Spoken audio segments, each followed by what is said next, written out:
Today's podcast is brought to you by Kentucky Farm Bureau Insurance. If your property gets damaged by a storm, it's nice to know there's a Kentucky Farm Bureau insurance agent in your hometown who's committed to making things right. Rain or shine, you can count on the great coverage and personal service you expect from Kentucky's insurance company. To request a free quote, find your local KFB insurance agent at mykfbagent.com. Kentucky Farm Bureau, big on commitment. Hey, Matt, how's it going? It's good. This is a great week. This is the week. This is the week because I love, this is my favorite holiday coming up. You like Thanksgiving more than Christmas? Yeah. Oh my gosh. I don't know. I'm past the age where first of all, I don't really need anything. I'm blessed that way. So I don't like all the gifts. Blessed. I love the religious element of Christmas. We go to church, do all that stuff. It's very different than this holiday coming up. Everyone knows what we're talking about now, Thanksgiving. What? But, I like that there's nothing about Thanksgiving other than just getting together. There's no gifts and stress and which one are we going to? We got to go to that one. You got to go over here. You got to run. There's none of that. It's just good old wholesome family and football and laziness and eating your head off, which is great. Yeah, I do very much enjoy Thanksgiving. But important question, because I think this is a very monumental piece of all this. And it's twofold. Okay, first question that is Thanksgiving centered. Okay. What is your favorite Thanksgiving food? And we can go meat and side, because I do think that's two different things. I have to pick one. I have to pick both? Like picking meat, pick your favorite meat, all right, and pick your favorite side for Thanksgiving. So I smoke a turkey every year. Come on. And it's a winner. I put multiple sticks of butter in this thing. I inject it, and it's awesome.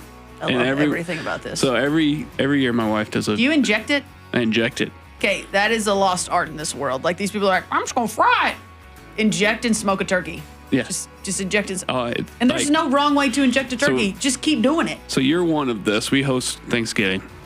The big turkey was the oven turkey, and the little turkey was the smoked turkey. Oh, I see what's coming. Right? So it was a little bit of a battle. Well, guess what we ran out of really fast? The smoked turkey. So I won. I beat my wife at cooking anything. It's never happened ever, I'm proud of you. I did here, okay?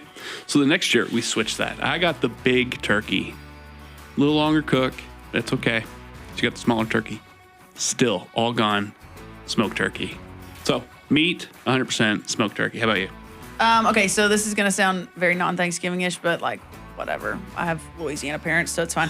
My dad always does something different. Like, he just can't, like, hey, these are really good. You should do this again. And he's like, I'm going to make it better. I'm going to change it. Like, that's just him. And it's fun, as long as we have the option that is a steady. Okay? Yeah, so he will, like, be like, you know what we're having for Thanksgiving this year? We're going to do brisket. We're like, what? Why? You did the best smoked turkey we've ever had last year. And he's like, I've checked that box. I can now do smoked turkey. I'm going to try brisket. And we just totally change routes. My mother, though, always does these stuffed chickens. And I know that sounds odd, but they're baked. They're so good. They're like spinach dip stuffed. And then the other one is stuffing. They're phenomenal. And they're the best leftover like chicken. And she slices it all up. And my dad's meat about every other year is phenomenal and beats hers. But every other year, I'm like, do you know what good and steady is? The stuffed chicken. The stuffed chicken. So that's my favorite meat. Stuffed chicken. Yeah, that sounds pretty And you good. can do multiples in your oven while somebody else is doing something big outside. And so and there's 100 of us. I mean, like there's a lot of us. So all right, so my question to your second question of side is the dessert a side? I'll allow it. Okay. Only for this particular holiday it is allowed. So this is something that we haven't had for a few years. My sister moved away. Her husband makes a pumpkin cheesecake. Ooh. It is really good. And I'm like, I don't know what to do. It's not there. The last couple of years, it's my favorite thing. He'd only make one, and it's just a regular sized cheesecake. So when you're in line for the regular food, you got to go ahead and grab it. You had to go ahead, get the little plate, get the one little slice, and then move on with your day. Because if you went and ate and then came back, that dude was gone. Pumpkin cheesecake, fantastic. Okay, I'm just full of questions. So I didn't know until I got to the Ericka side, my extended family side on my husband's side. They have like a cafeteria style plate where it's like little sections. Oh, that's brilliant. Okay, what a great idea. Why did we never do that when I was a kid at my house? I don't want green bean juice in my sweet potato casserole Or Right. I don't like mashed potatoes are made to be the bed of all the juice. Whatever, that's fine. But I don't need the sweet side things that's with definitely a dessert that I've declared as a side today. Right. With That's actually salty juice. Yeah, It's I like a the game plates changer. with the compartments. Yeah. So that we can keep it all in order. Okay, so that helps with my next statement. But okay, so I have one on each side of the family. So on my side of the family, sweet potato casserole, no pecans. Right. The most unsouthern thing about me, I don't like pecans or sweet tea. Sorry. So I know I'm breaking rules. So my sister You're gonna have to move. makes me a small thing of no pecans sweet potato casserole, but it still has the marshmallows on top around, just perfect. Yeah. That's mine on my side. On my husband's side, my father-in-law makes some phenomenal stuffed mushrooms, and they are the bomb flipping diggity. They're no Thanksgiving. That's not a thing for Thanksgiving, but we do it at ours. So that's all that matters. Yeah, my mom's side, my side is German, so everything's a casserole. We casserole everything. Okay. It's like a veggie with crumbs on it, everything, onion thing. There's always something, right? And my wife's like, "Why is everything a casserole?" I was Y'all wipe them out of Campbell's cream ovens, don't you? Yeah, all the And cream ovens have We been cream used. oved mushroom, celery, chicken. Yeah, so we do all that, and then I go to her side. And it's just good old traditional, big old bowl of green beans, big old bowl of corn. Oh yeah. So it's really kind of neat, kind of going both ways. So to each side, you get a very different thing. My husband feels that to its core. My parents' dressing is Louisiana dressing, and it's rice. Like it is a rice sausagey kind of dressing versus like every other human being in the state of Kentucky and probably the rest of the U.S. that it is not rice. Yeah. And so the first Thanksgiving I was like, welcome. This is going to be odd to you. Just try it all, and if you hate it, we'll talk about it later. But also finish your plate and don't insult my family.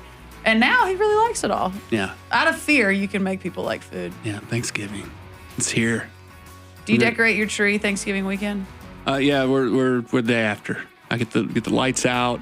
We're Saturday. We start Sunday. doing the things. We do not Black Friday shop. No, I'm out on that. We've never done that, and I don't want to get in the middle of that. I used to work at Walmart when I was in college, and I had to work every Friday after Thanksgiving. Sounds like a So nightmare. I've always been like, nah, we're just gonna not do that. We'll not get that extra 5% off or whatever you're getting.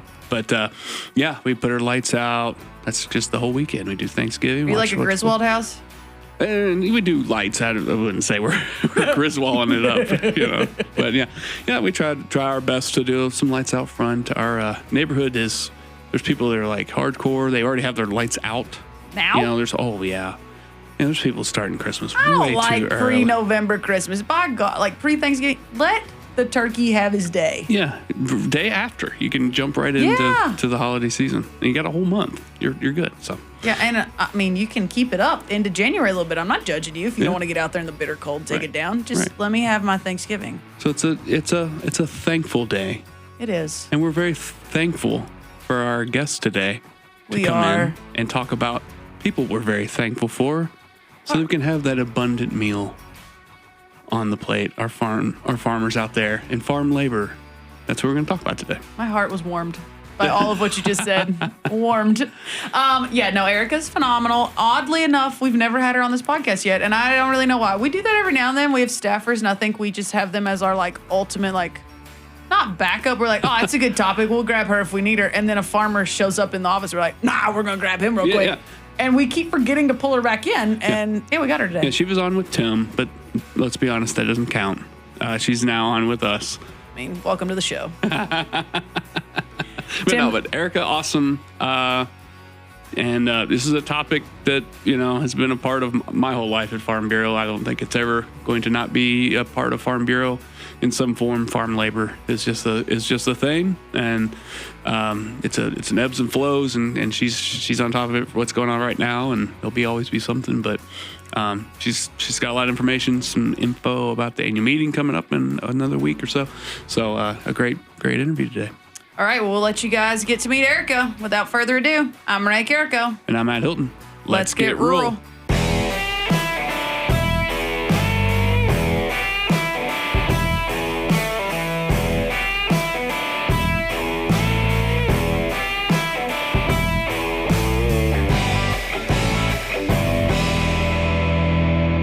So what's weird about Renee and I is Where does that even go?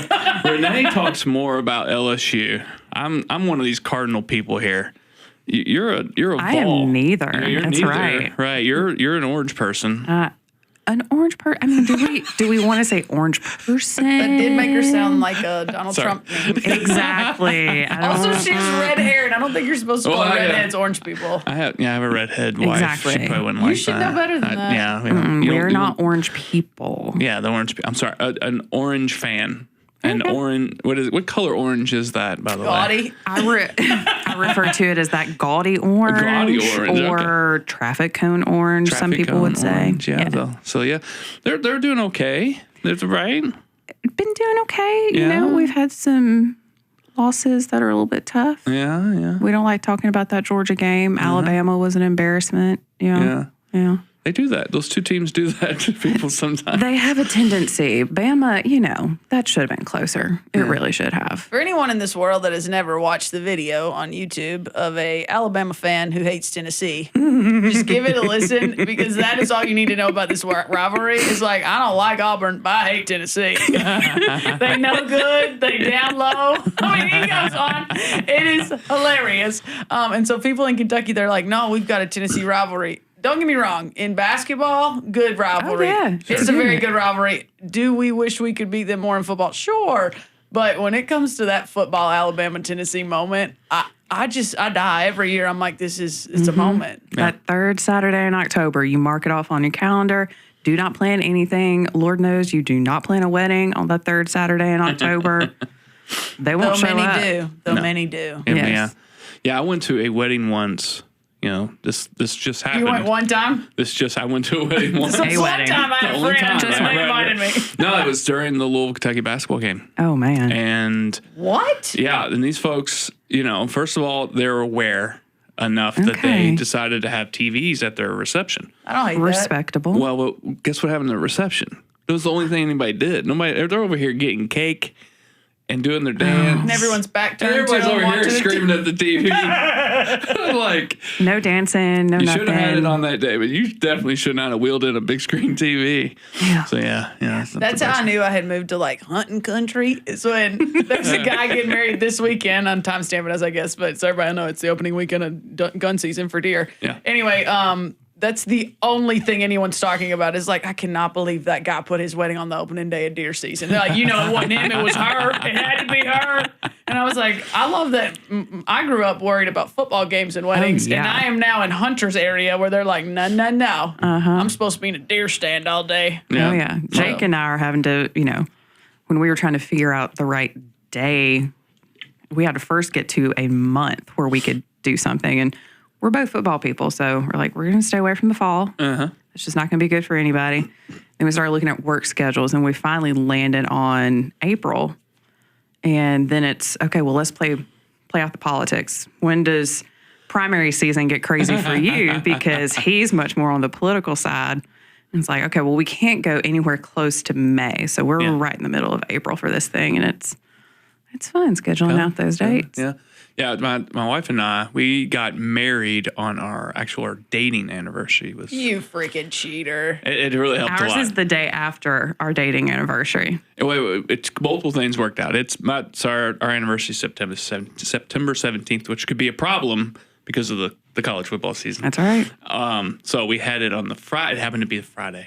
So we had a Friday wedding, Friday night wedding. That was before. That was cool. That was, Yeah. You're a trendsetter. What did that mean? You saying I'm that old? I was married that long ago. I don't know. I feel like that just became a thing like in the last few years. Yeah. I think COVID kind of threw all that off. I have been married 20 plus years. You have a child in college, man. I guess it has been a minute. We got married on our dating anniversary, which was really easy for me to remember. But honestly, she's not like some wizard at dates. So she's like, how many years have we been married? We start doing the math and counting. Same. Peyton remembers, he can tell you how many to the day. He's just a numbers guy. Yeah. People are like, how long y'all been together? And I'm like, we got married in 19. And they're like, you don't do math? And I'm like, I hadn't been more than 5. Like, hadn't hit 10. We're in that range. Jake used to get so frustrated with me because I could not remember our dating anniversary. He was like, babe, April 17th. I was like, I knew it was April, man. It's close. It's close enough. Soon enough, that one doesn't matter. Right. Yeah, my dad was really bad. There's 4 of us. So he was bad at you say, all right, Dad, what's my birthday? Just out of nowhere, he'd be like, he starts squinting at you, and he's like, one of you is in April. Like he's one of them. Did he remember your names? Yeah, he does know. But he was one of those that would say that when he get mad, he'd say the wrong name because he's getting in the cussing mode, But he was a terrible date. So I've always been like, I'm going to remember my kids' birthdays. Well, I have one that's a 13 and one that's a 15, and that's all jacked up. I get that all screwed up, but yeah. Do you flip your kids' names when they're different genders? No. Okay. Every once in a while, I'll yell my dog's name at my Kylie. I have a Dolly. I mean, Dolly, Kylie. I'm like, that's way worse than getting your kid's name. And my daughter's like, come on, it's a dog. Like, not even close, dude. Yeah. So I'm gonna try my best, but. Hey, Ericka's here. Ericka's here. I am. What's up? This is your first time with us. You've talked Yes. you've sat down with Tim Thornberry before. That's right. But honestly, he's just like a special appearance. You're welcome to the main show. You're on the main. you. Yeah, hopefully Tim's listening. The main part of the podcast. That's what you're on I feel today. important now. It's really a big deal. It's a really big deal to get to sit down with us. We do this because we love Tim. Yeah. And it makes it more fun. Yeah, Tim's But for those that have been avid listeners that haven't gotten a chance to meet you, tell us who the heck is Ericka? Where are you from? What do you do? Yeah. Who the heck am I? Well, I work in public affairs and lead our federal lobbying efforts. I'm originally from Tennessee, so I don't know if the accent's any different. Maybe a little bit. I don't think so. Yeah, depends on what part of the state you go to. But I came to KFB after spending about 6.5 years in D.C., which is probably 6.5 too long. Spent about 5 years working on the Hill, working for Senator Paul, was his counsel for Ag, Energy, Environment, then started lobbying. Did that for about a year in D.C., hit my D.C. expiration date, said it was time to get out of here. And luckily, KFB said, come on over. And it's been a good time ever since. Yeah, so did you go to college? No, didn't go to college at all. No, didn't do did you go there anything. for that? No, I went to college in Tennessee. And while I'm a big UT fan, did not go to college at UT. Went to a small liberal arts school called Union University in Jackson, Tennessee. Then went to law school down in Mississippi at Mississippi College. Cool. So, as she likes to tell us, she's an attorney, but she is... I am not your attorney. Every now and then I'll be like, that's legal, isn't it? And she's like, I am an attorney, but I am not yours. And I'm like, gosh, just checking. Felt like an Ericka thing to be able to figure out. That seems like a really good response from a lawyer. It's like, I'm not yours, though, so go away. We actually do say that in farmland transition talks. There's a point in them, this relates, I swear. There's a point in them where we're talking about attorneys and all these things, and you bring them all to the table, and I'm like, we're so bad in small towns. Like, I go to church with my attorney. Yeah. I see my accountant at the local IGA, and we just think, oh, well, if I run into Michael, I should be able to be like, hey, Michael, quick question. And he would just answer that. And I'm like, these poor people, like, we don't remember that their brain is what makes them money. Like, we forget that, like we should have a meeting that just should be cost you scheduled. $20. Like, that answer. And people get really pissed. We're like, do yourself a favor and don't assume that church friend Michael is just going to do your legal advice in the parking lot. Maybe schedule an appointment. It's not quite. It's similar. I get that a lot. Hey, you want to do a video? Because videos are fun to people. You know, and they're not fun. I have a fun job. Don't get me wrong, but I get that a lot. Hey, we should do a thing, and I'm like, can you just put this video together for me? And then they start explaining. I'm like, oh, so 99% I'm doing, and the one fun part. That's what you're gonna do. That sounds great. You know, yeah, we get that. I get that a lot. And as a reminder, you do that at your day job. I do it all day. Like, I don't like necessarily taking pictures and recording video when I go home. So like when the kids are doing, I'm like, Casey will be like, hey, take some pictures of this. I'm like, oh yeah. This is an amazing moment in our family's history. Let me take pictures. I should document that, not just the Kentucky Farm Bureau. I should document this. This would be great. And just get the phone out and do it. When I go home and see my family, I put a moratorium on political conversations, on legal stuff. I'm like, listen, I love y'all. I'm not your lawyer. I'll do it all the time. And I don't want to talk news and politics 24/7. Like, let me turn my brain off for a second. Yeah. They don't always like that answer, though. No. But what does she have to pay attention to 24/7? Politics. Yeah. So It's we laugh. It is a chosen but a rough job being in national affairs.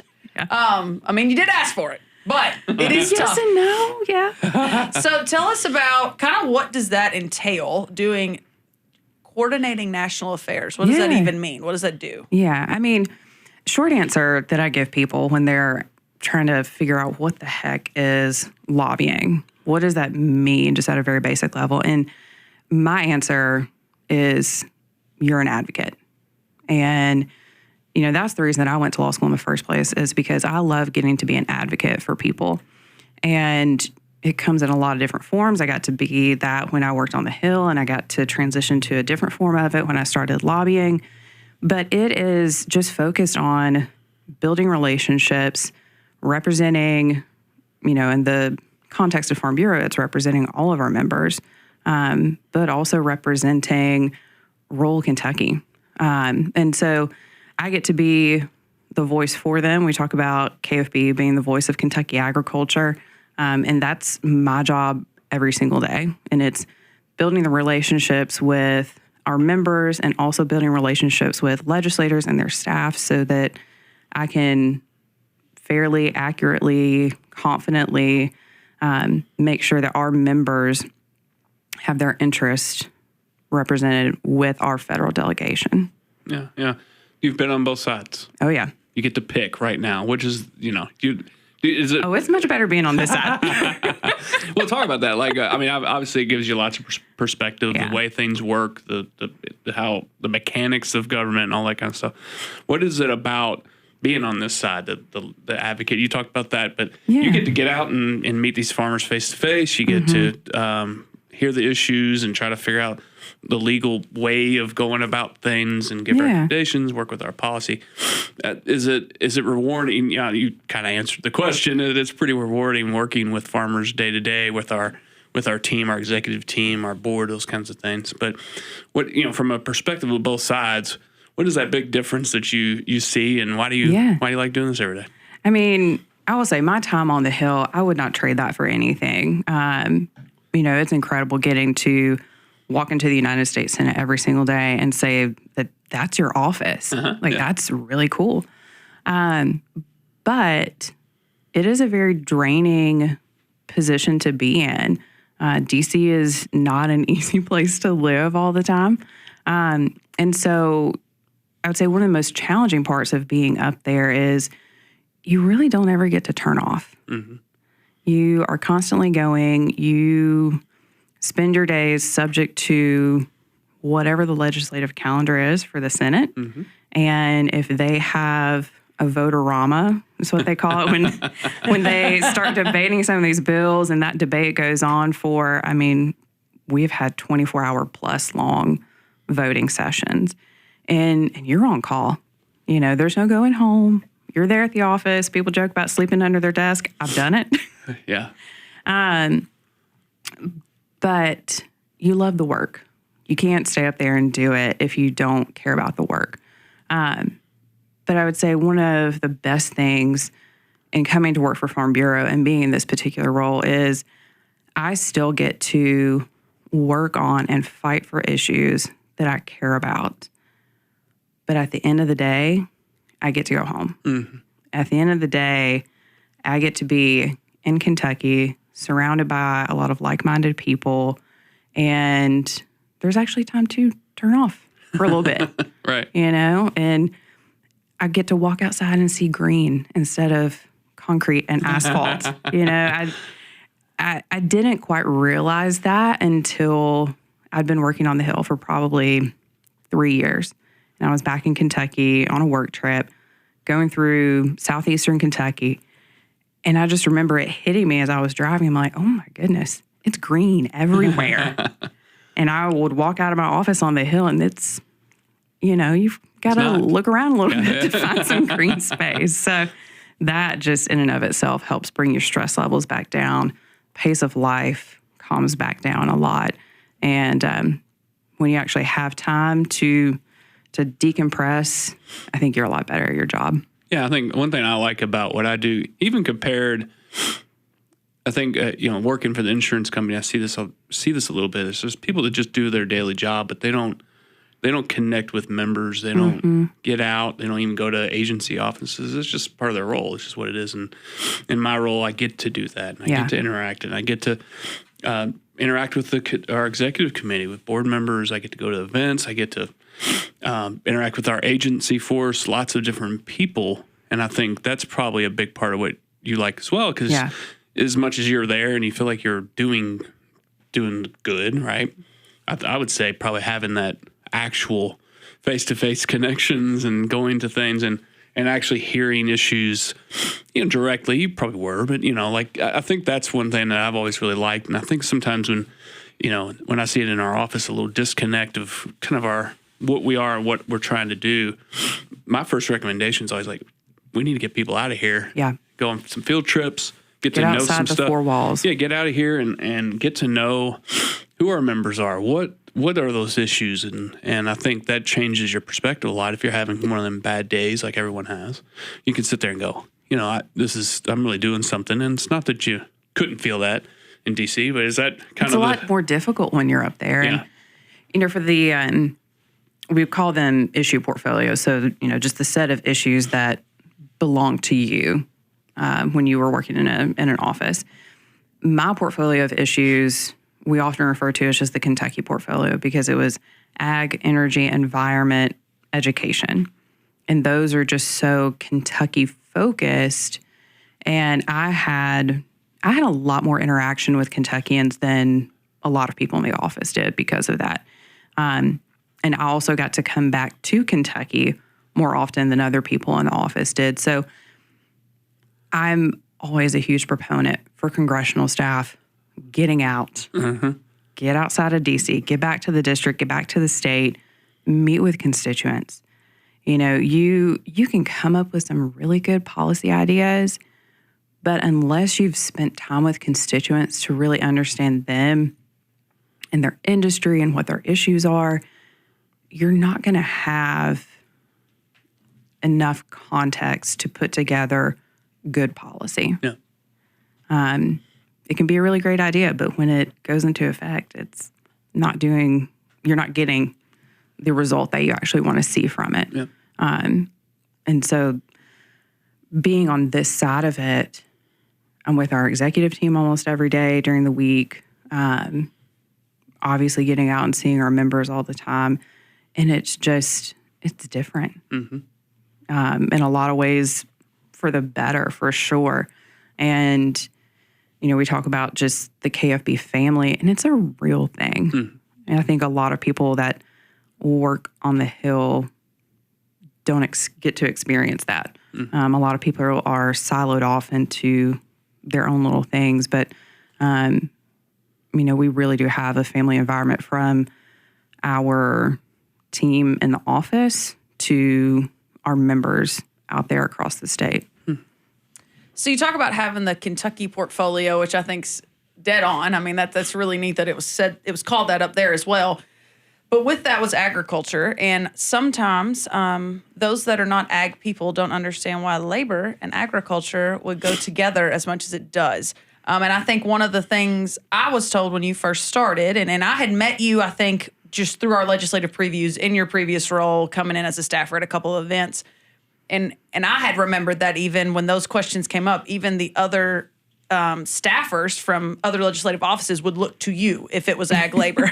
Like, ooh, Ericka's been fighting this fight. Let's let her talk first, and then we'll add on if we have it. So talk through, and that was one of the strengths of you coming in. So talk through to us. I'm not going to have you explain the situation of agricultural labor issues, but maybe what we've had happen in the last little bit and why is that still such an issue for Kentucky? Yeah. And maybe kind of why we've had some wins, but we've still got issues there. So kind of give us, I don't know, what kind of a brief overview. We did do tax law, a couple weeks ago. So, and she made it interesting in farmland. So no pressure, but yeah. So see what you can do with that, maybe. Yeah, with H2A, where do we start? I will say, first thing, H2A, farm labor, that is hands down the issue we hear from our members about more than anything else, because how the devil are you going to get your job done if you don't have the workers there to do it. You can have all the equipment, all the best intentions, all the materials, but if you don't have your labor force there to get it done, it's not happening.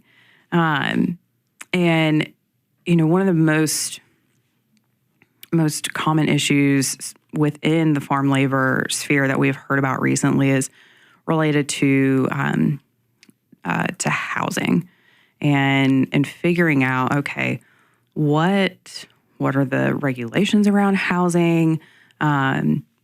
What do I need to expect when someone from the Department of Labor comes on my property to do inspections, to do audits?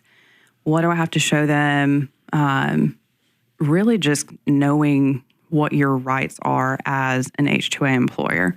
I think secondary to that, the biggest thing that we've heard most recently, and it is a common theme within farm labor, it's the AWR, the adverse effect wage rate.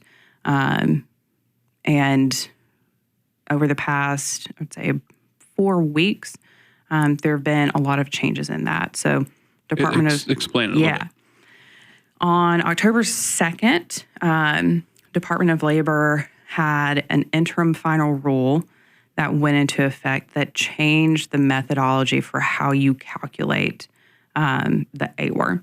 And for years, the AWR kept going up, and farmers were saying, listen, I can't afford the pace that this is going up at.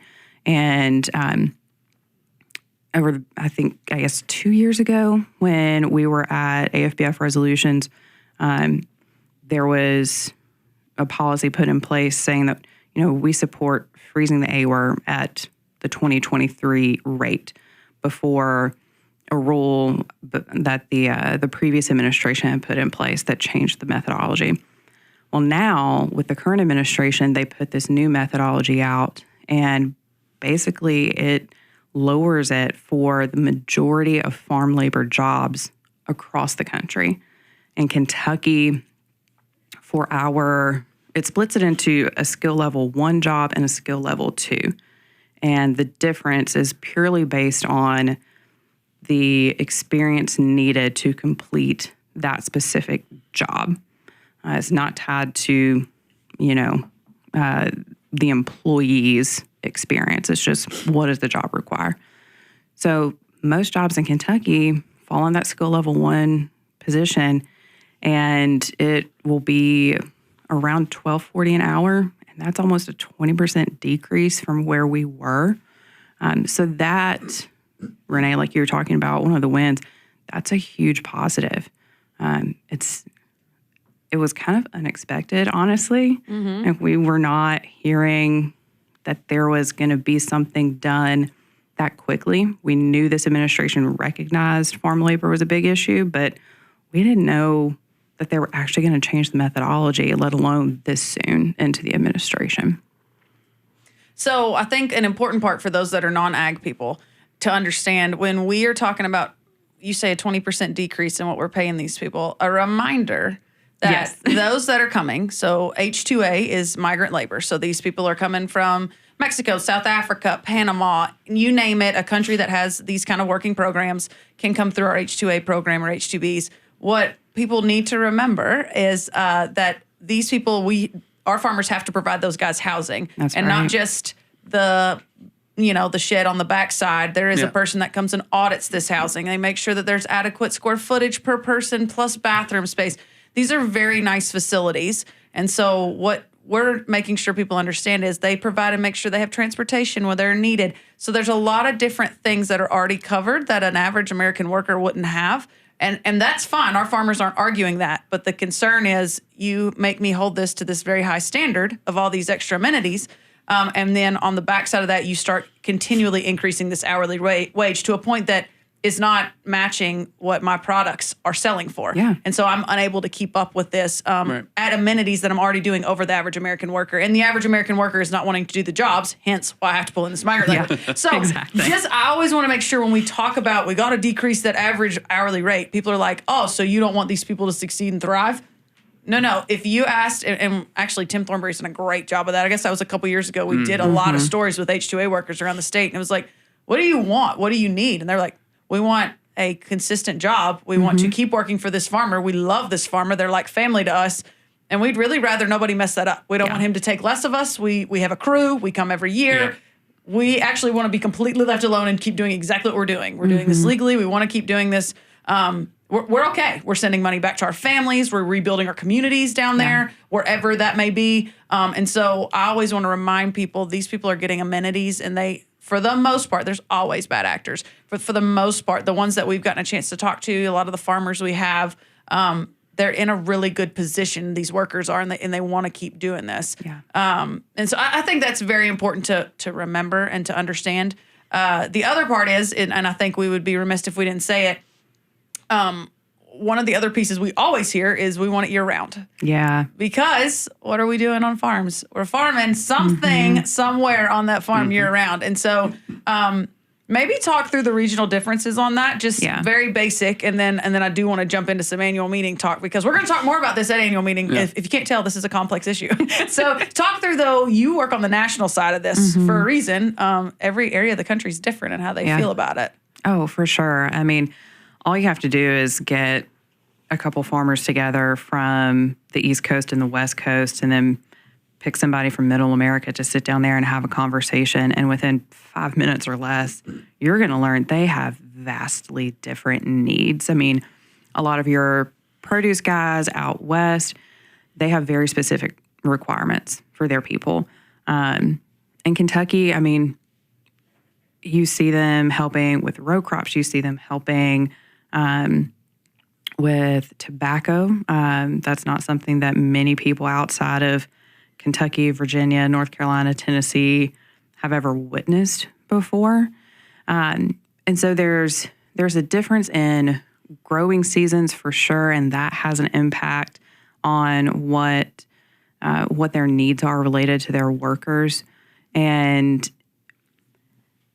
you know, we had someone reach out to us earlier this year.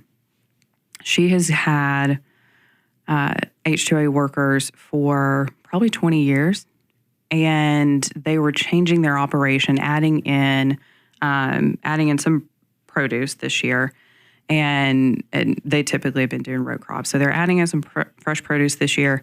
She needed her workers by, say, March 14th. That was her stated date of need.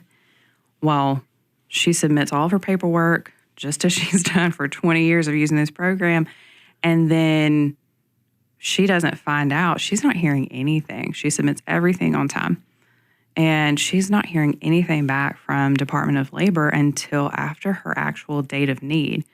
And she finds out at that point, oh, well, they had rejected her application because there was some discrepancy on a couple of numbers. Not a major deal. But because of when they're having to get stuff in the ground, that threw off their entire operation because they didn't have their workers here. So that theme in and of itself is out there across the country.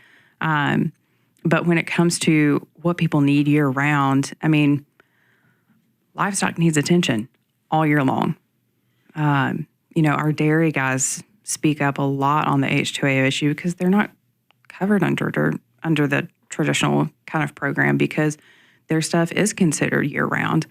And you can try to have multiple contracts where you can kind of stagger entry of your workers, but it doesn't always work out the way that you need it.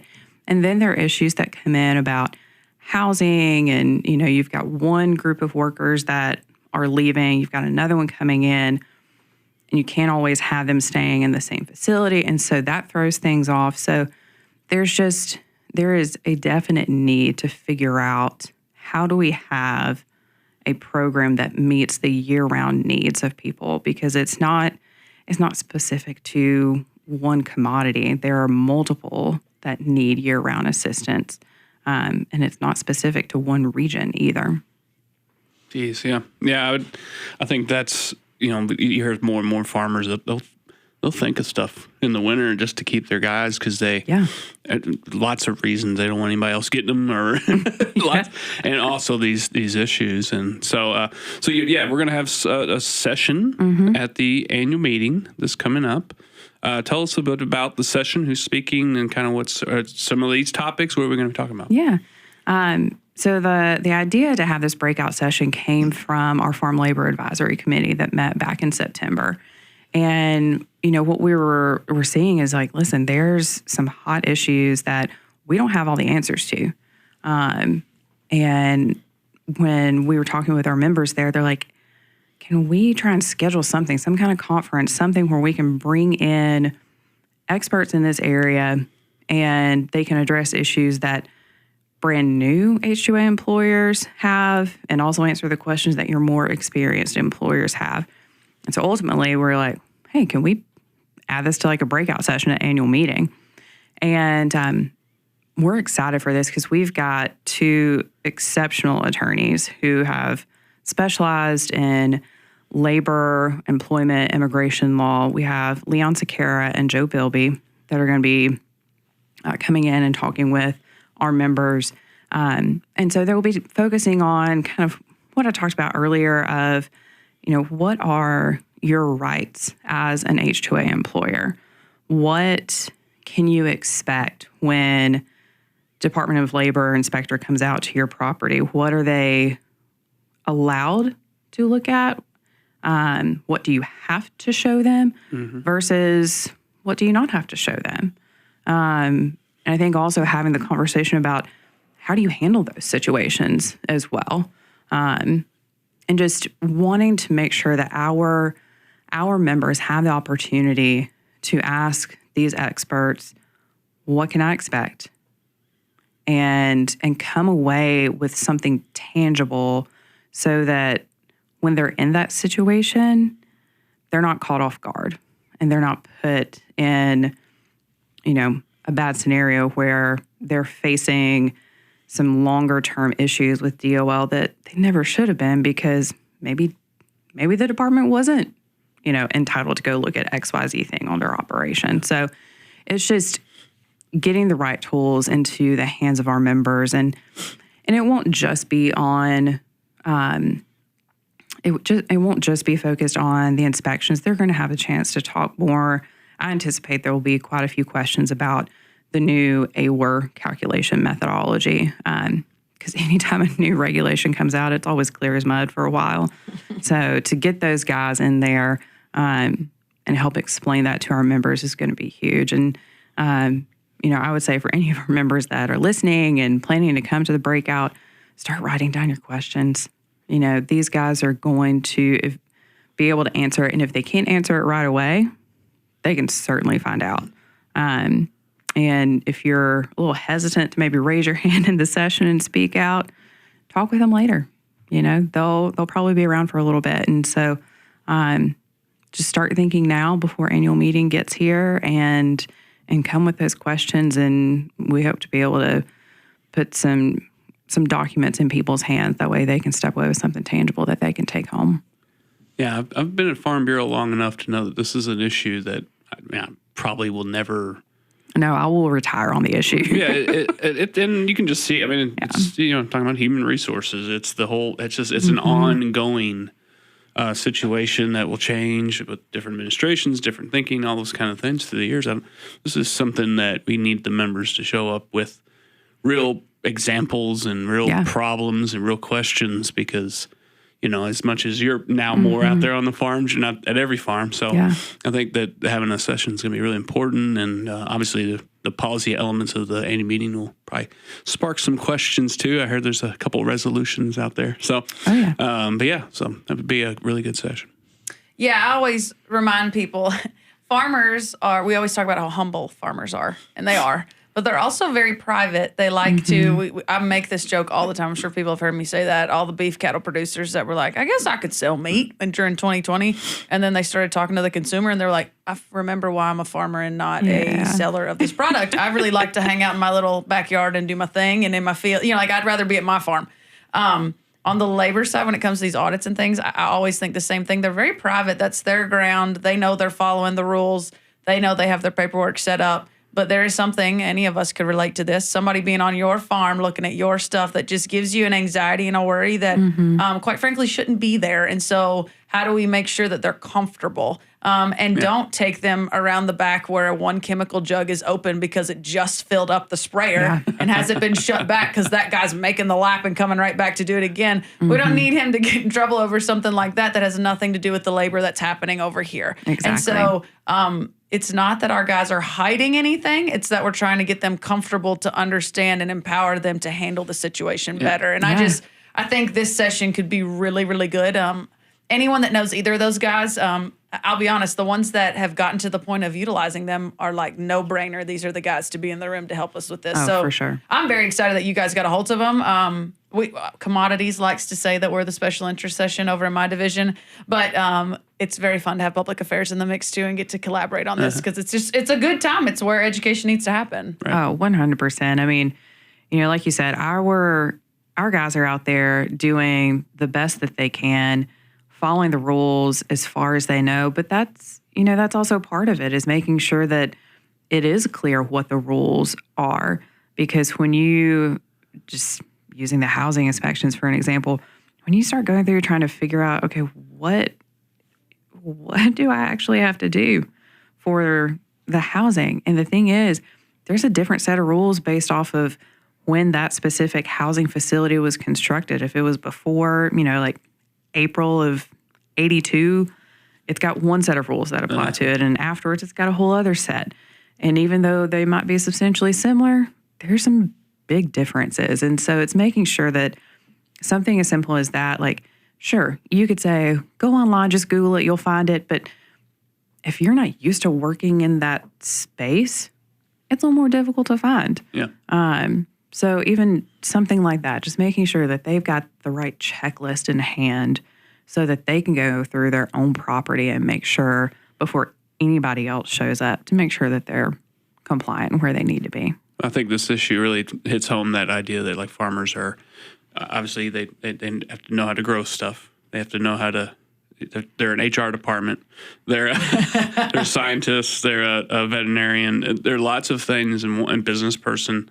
And this is a big example of that. Is we've talked about that with farmland transition. This is stuff that people don't know. But so often, like, I don't have to know so many things, and I think farmers really do have to have a wide range of things. And this is just another complicated thing that changes all the time. They just need some help on, and they want to do the right things. They like these workers. I've never gone to a farm and didn't feel that family kind of atmosphere with their folks, and they just want to do the right things. And I think this is a great session. Yeah, we're very excited about it. We could talk about this all day, and I'm sure the listeners are like, please tell us more details about labor. No, but we are very excited. I know we said this on last week's episode, but I will say it again. If you are not an avid annual meeting attendee, that is okay. You're not the county president. You're not the young farmer chair. We aren't worried about that. Thursday is a big day with a lot of educational opportunities, so much networking. We've got the trade show going on. We've got the special interest sessions, UK Ag Econ Outlook. If you have an opportunity to sneak away, force yourself to go through the traffic and get to downtown Louisville for just a hot sec, I really do think this is worth it. We've had some really cool reach outs from whether it's the meat processors on this labor one specifically, our tobacco guys, of course, but then some of our diversified operations when it comes to poultry and grow crop out in the western half of the state. We're getting a lot of pull on this one, and so I just want to make sure we keep pubbing that out and encouraging people. If this is of interest to you, if you can't make it and you still want to figure out how to get these questions done, though, Ericka, how can people get a hold of you? Easiest way is to send me an email. It's Ericka, ERICKA .king, KING at KYFB.com. Always happy to respond to emails when people have questions. It's probably one of the best ways to reach out, and I can send you information easily that way. So you're not trying to jot down notes on something. And if somebody for whatever reason isn't able to make it that day, like I said, we're going to try and have a document together. So there's something tangible people can take with them. And should be able to send that out to people after annual meeting as well. Excellent. Excellent. Thank you for being here. We appreciate it. Thanks for having me. I'm glad I finally made it on the big show. I know. Woo! Sorry about it, Tim. You got upgraded. She made it. Well, it took long enough. I mean, how long have you been doing the podcast? No, you hadn't had a Jeez. win in labor yet, so you're just waiting. I'm just kidding. Okay, that's Congress and the administration, not me. You're doing a good job. Doing a good job. Wicked. Well, thank you, listeners, and thank you, Ericka. Thank you. Be sure to subscribe to the podcast and give a listen to our older episodes. And we'll see you next time on Let's Get Rural.